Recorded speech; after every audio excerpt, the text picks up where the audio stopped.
হেদায়েত কেন হারিয়ে যায়? আল্লাহ তাআলা কেবল তার বাছাইকৃত বান্দাদেরই হেদায়েত দান করেন। হেদায়েত আল্লাহ তাআলার অনুগ্রহ। হেদায়েত পাওয়ার পর তা ধরে রাখা আমাদের দায়িত্ব। দুর্ভাগ্যজনকভাবে আল্লাহর কিছু বান্দাকে দেখা যায় হঠাৎ খুব ইবাদত বন্দেগী করছেন, কিছুদিন যাওয়ার পর তিনি হেদায়েত হারিয়ে ফেলেন, ইবাদতে আগের মতো স্পৃহা পান না। এর উল্লেখযোগ্য কিছু কারণ নিম্নরূপ। ১. ফিতনা। হেদায়েত পেলেই কারো জান্নাত নিশ্চিত নয়। হেদায়েত প্রাপ্তকে আল্লাহ তাআলা বিভিন্নভাবে পরীক্ষা করেন।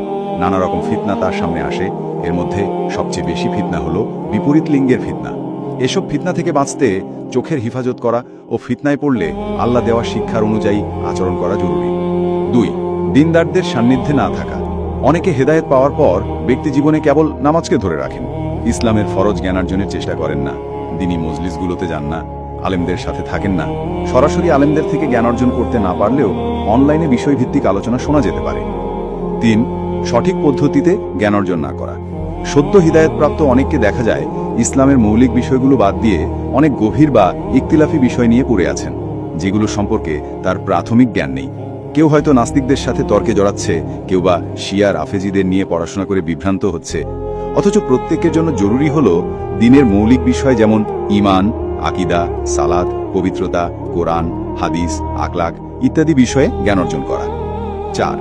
অহংকার করা। অনেকেই হেদায়েত পেয়ে অহংকারী হয়ে ওঠেন, অন্য মুসলিম ভাইবোনকে তুচ্ছ-তাচ্ছিল্য করেন। পোশাক, চলাফেরা, গুনাহ কিংবা ইবাদতের দৈন্যতা নিয়ে তাদের সমালোচনা করেন, খাটো চোখে দেখেন, জাহান্নামী বলে কটাক্ষ করেন। কে হাফ প্যান্ট পরে মসজিদে এলো, কে কানে দুল পরে মসজিদে এলো, কার হিজাব পরিপূর্ণ না ইত্যাদি দোষ ত্রুটি ধরা শুরু করেন। এতেও হেদায়েত হারিয়ে যায়। ৫. দুয়া না করা।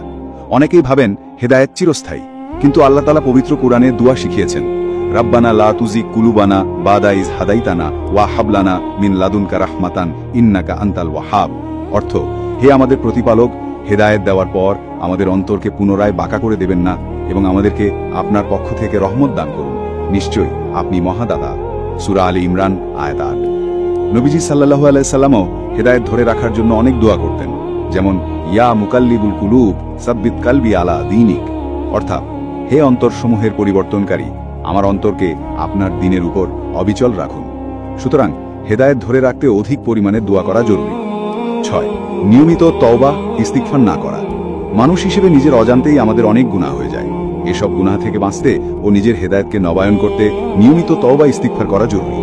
গুনাহের জন্য নিয়মিত ক্ষমা প্রার্থনা না করলে গুনাহ জমতে জমতে মানুষ একসময় হেদায়েত থেকে ছিটকে পড়ে। হারিকেনের মৃত আলোককে যেমন বাতাস থেকে রক্ষা করতে হয়, চিমনির ভিতর অনেক যত্নে আগলে রাখতে হয়, তেমনি হেদায়েত ধরে রাখতেও এর যত্ন ও পরিচর্যা করা জরুরি।